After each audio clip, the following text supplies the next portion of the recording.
Day 3. Attempted shooting this video, 645 million. So I'm answering the questions of this YouTuber. His name is The Severed Link. As you can see, Sling came off, so I'm wearing a robe over my shirt, and I'm going to answer these questions. So he sent me a message, "Hey man, super happy to hear you've come out of surgery well. I hope everything goes good." Pretty much wanted me to just answer all these questions for him, so that's what this video is for, bud. Basically, where was your pain sensations of tingling? Elbow only / neck / wrist? Was the pain constant or just during the gym? The pain would come and go. I was taking a martial arts at the time that required a lot of blows from the elbow, so as it was partially subluxating, because I mentioned in my past other videos, if you watched it, my nerve wasn't completely subluxating over the epicondyle. It was only skating up about halfway. But the doctor said that even if it was skating up about halfway, it puts me as a candidate for the full-blown, transposition. So that was that. As far as everything else goes, no. I did notice, though, that if I bent my elbow and I yanked my neck in a certain direction, I would feel shooting down my elbows. Another thing was, if I shrugged my shoulders up, like my traps up, and then I just let them down quick, I'd feel shocking down my pinky. So, that was pretty much the only thing. I got these symptoms in like 2011 in high school when I was leaning on the desk and I hit my funny bone, and I was like, oh, that's the worst feeling ever. Like I said, though, I never really mentioned this, but my little brother, my mom, my grandmother have this ulnar nerve thing too, but it doesn't completely snap for any of them. It just skates up lightly, but just enough to cause, repetitive trauma for me. They never really felt anything like that, but, I guess I'm just lucky with the draw. Next question. Hang on one sec. Okay, so he said, was it just constant or during the gym? It was all the time, dude. I mean, everywhere I went, if I was sitting at a desk at school, if I was working out, the only time it wasn't constant was when I was lying down, my arms completely straight. How far could you bend your arm before the ulnar nerve subluxated? I would say, I can't really demonstrate it, but I can only bend it to about a 45-degree angle before it started snapping. Did the specialist order an MRI and a ultrasound? He actually ordered both. I got a second opinion because the first time I was so, hell-bent about something wanting to cut into me. So I went to another doctor and he ordered for an MRI, and it did show that it's subluxated.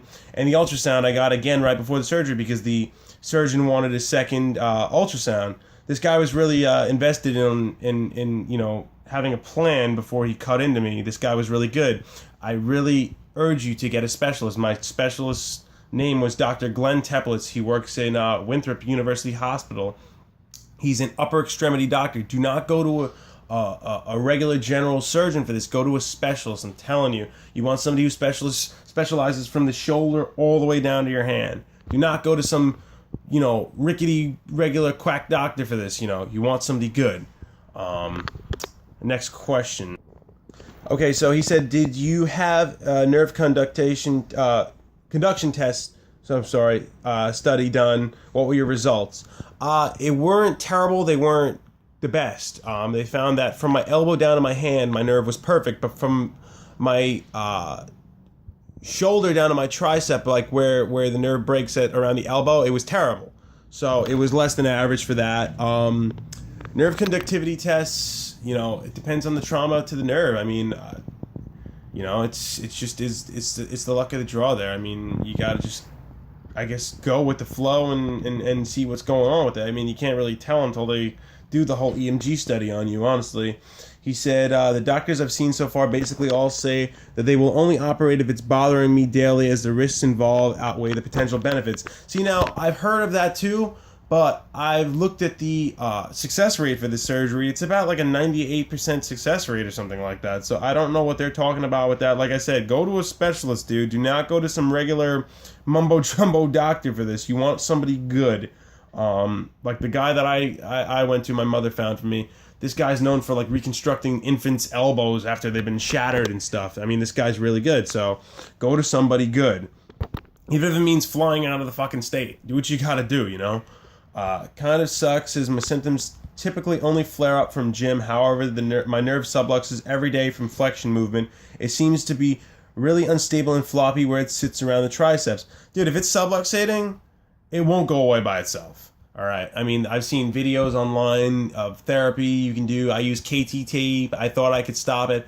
It's a physical anomaly. It won't go away. I mean, I'm sorry to, upset you by telling you this if it's just what it is. It's not going to go away. I mean, it's a physical anomaly, So, I mean, it is what it is in that occurrence. There's nothing really more you can do for it besides get the surgery if it's really bothering you, if it's affecting your day-to-day life. Like, I play guitar and piano, and, I'm a musician, and I love to lift weights, and I love to train, everything like that. It was bothering me, dude. I mean, I had to do something about it. And on top of that, I mean, it was affecting my day-to-day life, I would have to, take off from everything. So, I mean, get the surgery if it affects you, you'll be fine if it goes well. I'm going to read the couple things you said, so give me a second.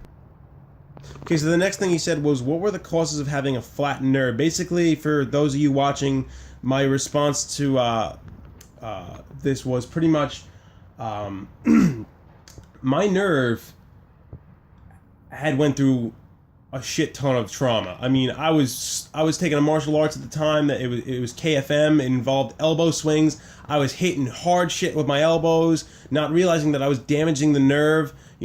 I'm lucky that I still have feeling in my freaking hand, and that all I had was tingling, honestly. From all the stress I put my nerve under, I would be hitting stuff like focus mitts with my elbows, and then I would drop down for 30 push-ups, and I'd be throwing punches and elbows. It was terrible, dude. I mean, honestly, if anything sped it up, it was that stupid martial arts I took. So, that was that pretty much. Flattened? I don't know. I've never heard of a nerve being flattened. I've heard of a pseudoneuroma where the nerve cells build up over the ulnar nerve and it makes it thicker. But I don't know what the hell flattened it. I gotta ask him that. So I will keep you guys posted on that question because I'm gonna keep doing other day-by-day update videos. Next question. I just gotta keep pausing and unpausing because I'm looking at my other phone. It keeps turning off. So. Okay. So the last question was, what was the surgery you had? And did they move it over the medial epicondyle? So I had the subcutaneous, which is just right under the skin. I recommend if you're a bodybuilder or an athlete to just have it under the skin, because if you start building more muscle on top of it, there's a potential for it to compress over time, the way I was explained. Isn't it more prone to getting smashed? I asked the same exact question, yes and no. The thing with it is, you're already able to hit your nerve when it's behind your epicondyle, right? And it's smashing into a hard piece of bone. So when they move it above the epicondyle, even if you smack it, it's going to be hitting forearm muscle and not bone. So I honestly don't have the correct answer to that. I guess only time will tell. I'll let you guys know on that one. But I mean, from what a few other people on here said, that you can actually touch the nerve. But you could touch the nerve before, and it was smacking into a bone, hard piece of whatever surface hitting your nerve, and then your nerve hitting the back of a bone. So isn't it better for your nerve to just hit one piece of hard surface if you get that unlucky, and then bounce off of your flexor groups? It's in my opinion, it's a better area for it. The nerve actually flexes when you bend the elbow.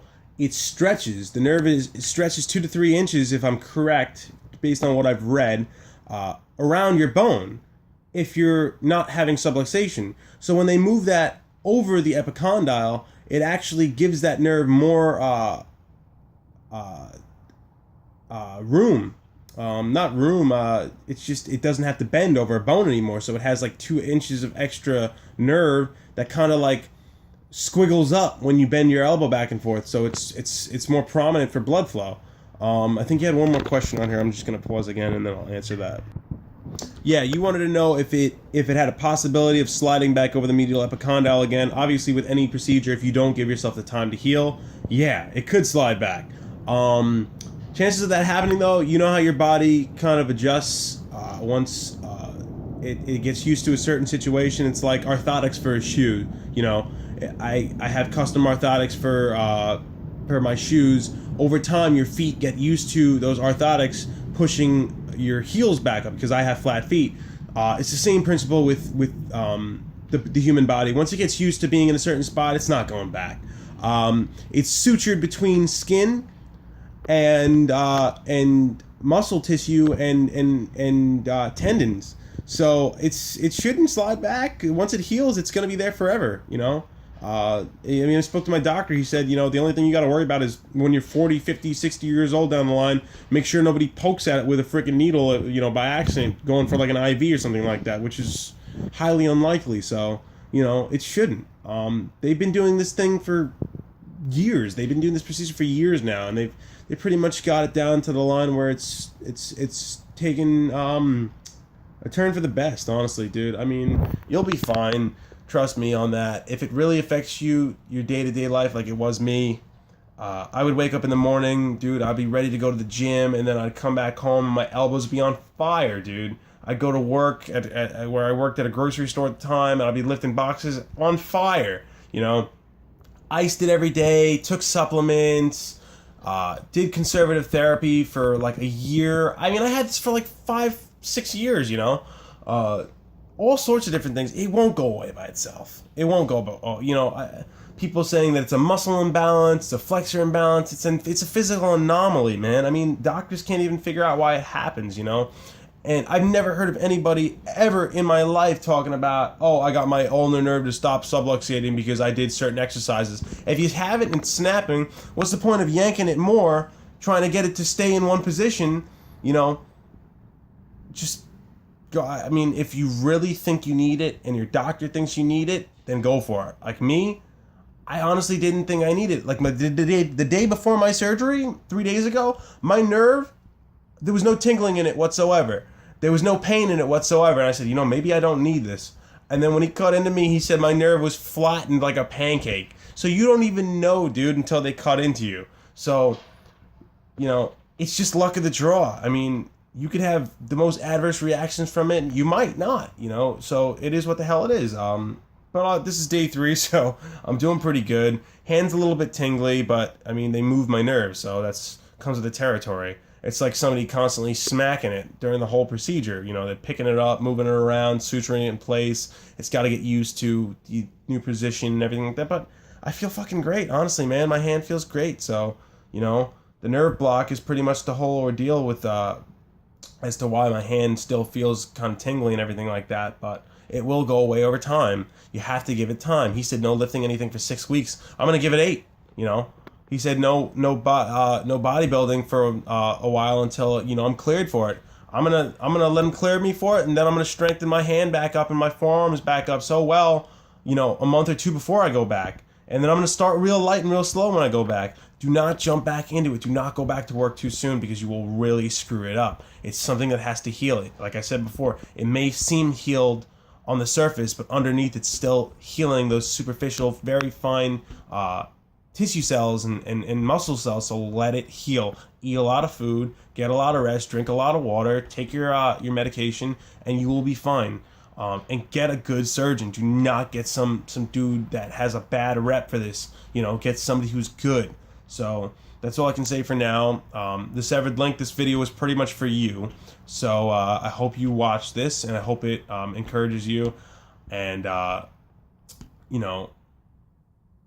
that's pretty much that. But it is your choice, So overall, that's the whole ordeal. It is your choice to get this surgery, and it can be the best thing, it can be the worst thing. I don't know yet. I can look better than somebody at the 1 week mark, but look worse than somebody at the 5 week mark, who looked worse than me at the 1 week mark, So, we'll see.